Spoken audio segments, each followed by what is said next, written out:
మంది పేదవారికి మేలు చేకూర్చడం జరిగింది.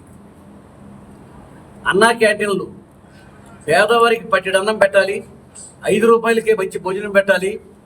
ఇవాళ కడుపు నిండా తినడానికి అవకాశం లేని పేదవారికి అన్నా క్యాంటీన్ల ద్వారా భోజన సదుపాయం కలగజేయడం జరిగింది.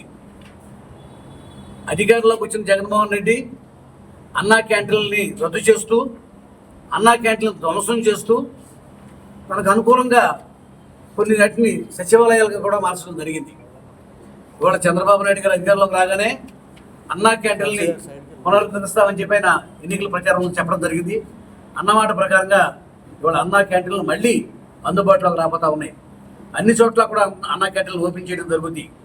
5 రూపాయలకే పేదవారికి కడుపు నిండా మంచి భోజనం పెట్టే ఏర్పాట్లు చేస్తున్నాం. తప్పనిసరిగా పేదవారు అనేవారు వస్తువులు ఉండాల్సిన అవసరం లేదు. అన్నా క్యాంటీన్ల ద్వారా వాళ్ళకి భోజనం సదుపాయం జరుగుతుంది.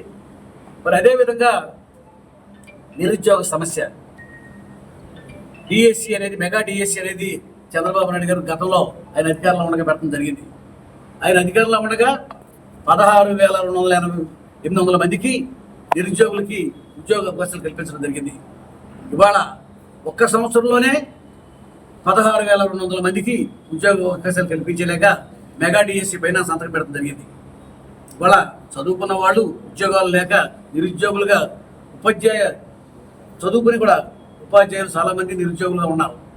ఇవాళ ఈ మెగా డిఎస్సి ద్వారా 16,200 మందికి మొట్టమొదటి సంవత్సరం ఉద్యోగ అవకాశాలు కల్పించేలాగా చంద్రబాబు నాయుడు గారు మెగా డిఎస్సిని నిర్వహిస్తానని చెప్పి సంతకం పెట్టడం జరిగింది.